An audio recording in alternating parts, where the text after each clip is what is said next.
चलिए दोस्तों, आपका ज़्यादा टाइम मैं नहीं लूँगा और सीधा मैं आपको स्टॉक से नाम बता देता हूँ। गोयल एसोसिएट स्टॉक का नाम है और आई थिंक मैंने स्टॉक के बारे में पहले ही बात करी है, दोबारा मैं बात करना चाहूँगा। कंपनी के बारे में आप पढ़ सकते हो अबाउट सेक्शन में। ठीक है, पर्सनली मुझे इन सब चीज़ों के ऊपर बिलीव नहीं होता है। कहने का मतलब देखो, अगर मैं large cap, mid cap, small cap category के स्टॉक को सिलेक्ट कर रहा हूँ तो मैं डेफिनेटली बिजनेस के बारे में जानना चाहूँगा, पढ़ना चाहूँगा। लेकिन अगर आप जब भी किसी भी स्टॉक को on the basis of technicals buy करते हो तो you have a plan A, plan B. आपका प्लान ए, प्लान बी होता है। ठीक है, अब प्लान बी क्या होता है देखो, थोड़ा ध्यान सुनना। यहाँ पर बहुत लोगों को शायद लगेगा बातें बहुत करता है, लेकिन रियलिटी बताता हूँ। Mid cap, small cap, large cap, अगर आपके पास प्लान बी है, प्लान बी कहने का मतलब होता है कि प्लान ए होता है कि आप इन्वेस्टमेंट करके छोड़ दो।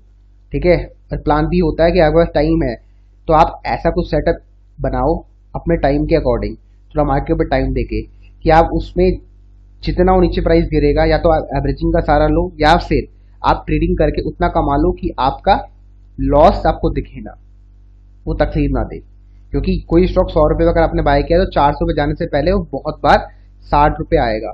तो इस पेन से अगर बचना है, इस इमोशन से अगर आपको बाहर निकलना है तो प्लान बी के ऊपर काम करो। अगर नहीं करना कि आपको प्रो इन्वेस्टर बनना कि भैया मैंने एक बार इन्वेस्ट कर दिया, या तो जीरो होगा या तो हीरो होगा, तो भाई आपकी मर्जी। लेकिन मैं हमेशा प्लान बी के लिए तैयार रहता हूँ कि भैया मुझे दर्द होता है भाई, मेरा 100 वाला से चीज़ अगर 60 हो जाता है, दर्द होता है, तो मेरे पास प्लान बी होना चाहिए। उसके लिए मैंने आपको बहुत तरीके बता रखे हैं।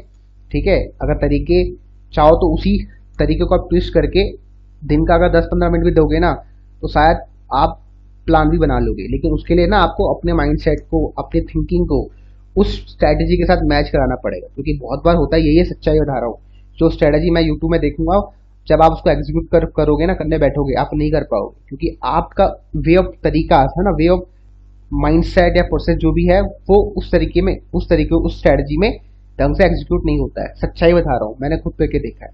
और जो भी तरीके मैं आपको बताता हूँ ये पर्सनली मेरे लिए काम करते हैं, शायद आप लोगों के लिए काम ना करे, लेकिन आप इससे कुछ इंस्पायर होके एक अपना तरीका बना सकते हो। ठीक है, ये होता है तरीका, तभी हम यूट्यूब में वीडियोस बनाते हैं। ठीक है, ये नहीं कि आप कॉपी कर लोगे इसको तो आपको बन जाएगा, नहीं बनेगा। क्योंकि मेरे पास उतना टाइम है, शायद फालतू टाइम है शायद मेरे पास, मैं पूरा दिन मार्केट को बैठ सकता हूँ, शायद आप लोग ना बैठ पाओ। ठीक है, मैं कभी भी मार्केट 2 बजे देख सकता हूँ, शायद आप 2 बजे ना देख पाओ। ठीक है, क्या पता किसी का 2 से 3 बजे का खिड़की खिड़की खुलती हो ऑफिस की, लंच की, उस समय आपके पास 1 घंटे का टाइम है, शायद उस समय आप कुछ ट्रेड कर पाओ और उतना निकाल पाओ जितना आपको लॉस आपका कम हो जाए। ठीक है, उस खिड़की में आपको फिर थोड़ा एडजस्टमेंट करना पड़ेगा, है ना, बहुत सारे तरीके के एडजस्टमेंट करने पड़ते हैं। उसके लिए आपको रिसर्च करनी पड़ेगी। क्योंकि मैंने जो स्ट्रेटजीज बनाई है मैंने अभी अपने टाइम के अकॉर्डिंग बनाई है, मेरे पास जो टाइम है। ठीक है, लेकिन हाँ, जब मेरे पास टाइम की कमी होगी, मेरे पास सिर्फ मात्र 10 मिनट होगा दिन का मार्केट को देखने का, तो मैं 10 मिनट के बेसिस में स्ट्रेटजी बनाऊंगा। अब वो स्ट्रेटजी बनाई कैसे जाती है, प्रॉपर मनी मैनेजमेंट और रिस्क एपेटाइट को फॉलो करते हुए। क्योंकि सबसे पहले देखो, स्ट्रेटजी जो भी बना लो, रिस्क मैनेजमेंट, मनी मैनेजमेंट आपको हर जगह फॉलो करना है। सबसे पहले ये आता है रिस्क मैनेजमेंट, मनी मैनेजमेंट, फिर आती है स्ट्रेटजी जिसको हम सेटअप बोलते हैं। लेकिन सबसे पहले आएगा रिस्क प्रोफाइल, जो आपको सीखना पड़ेगा, कोई सिखाएगा नहीं मेरे भाई, कोई सिखाएगा नहीं आपको। ठीक है, उसके बाद सेटअप आता है। अब वो सेटअप आप 10 मिनट क्या, आप दिन के 10 मिनट भी दोगे ना, या 1 मिनट भी दोगे, ट्रेड करके आप एग्जिट कर दोगे। बहुत लोग करते हैं। ठीक है, करते हैं भाई बहुत लोग, लेकिन उनको एक्सपीरियंस है, उतना नॉलेज है, समझ है, क्योंकि उनकी पकड़ है अपने रिस्क एपेटाइट और मनी मैनेजमेंट, जो शायद आपके पास ना हो। समझ गए? तो ये सब चीजों को ध्यान रखो। अब आता है पैनी स्टॉक का केस। अब पैनी स्टॉक में भैया आप ये सब चीजें अप्लाई नहीं कर सकते, पैनी स्टॉक आप ट्रेडिंग नहीं कर सकते। तो यहाँ पर हमारे पास सिर्फ प्लान ए बचता है, जिसको बोलते हैं हम रिस्क प्रोफाइल या मनी मैनेजमेंट। समझ गए? और एक होता है पेशेंस, वेट करो राइट अपॉर्चुनिटी, राइट प्राइस का, जिसके लिए मैं बार आपको बोलता हूँ। ठीक है, अब आपको लग रहा होगा ये प्राइस महंगा है। ठीक है, अब उसका अगर आपको महंगा लगता है तो इसकी कंपैरिजन किया करो उसके लो प्राइस से। अगर लो के ऊपर मिल रहा है आपको, बाय कर लो। अगर लो से बहुत ज्यादा ऊपर मिल रहा है, मतलब ₹1.35 का लो है और प्राइस मिल रहा है ₹2.5-3, मत बाय करो। ऑलमोस्ट 100% का अप दिख रहा है, नहीं, जब वो करेक्शन दिखाएगा 25 से 30%, 50%, तब बाय करो। तो अभी का जो प्राइस है बहुत अच्छा प्राइस है, लेकिन फिर भी यहाँ पर हम एक बार टेक्निकल्स दोबारा फॉलो करेंगे। तो सिर्फ लाइन प्राइस को देखते हुए हमने बोला, अब चार्ट पैटर्न क्या बोल रहा है, तो चार्ट पैटर्न बहुत बड़ी भूमिका निभाता है किसी स्टॉक को बाय और सेल करने में। ठीक है, तो यहाँ पर चार्ट पैटर्न मुझे क्या बोलता है, मैं देखता हूँ। तो मंथली मैंने खोला हुआ है। अब देखो, थोड़ा ढंग से देखना, ये प्राइस लास्ट ऑलमोस्ट 3 महीने से यहाँ घूम रहा है। तो प्राइस पैटर्न मुझे ये कह रहा है विवेक, मैं या तो ऊपर जाने के लिए बहुत तत्पर हूं या नीचे गिरने के लिए बहुत तत्पर हूं। अब आप खुद बोलो, ये प्राइस ऑलरेडी इतना टूट चुका है, ऊपर जाने के लिए रेडी हो रहा होगा या नीचे गिरने के लिए रेडी हो रहा होगा? डेफिनेटली ऊपर जाने के लिए रेडी हो रहा होगा। ठीक है, नंबर वन ये समझ आता है। अब थोड़ा सा आपको हिस्ट्री चेकआउट करनी है इसकी पैटर्न की। अब देखो ध्यान से, मुझे पैटर्न दिख चुका है एक और, शायद आपको नहीं दिखा हो। अगर आपको याद होगा तो मंथली पावर की मैंने आपको बताई, मंथली इनसाइड पर पावर कैंडलस्टिक पैटर्न की पावर बता रखी है, वो सपोर्ट की तरह काम करता है। देखो यहाँ बना मंथली इनसाइड पर पैटर्न बना है, देखो यहाँ ब्रेकआउट हुआ रॉकेट। अब देखो यही चीज सपोर्ट की तरह काम क्यों कर रही है, समझ आ गया कुछ?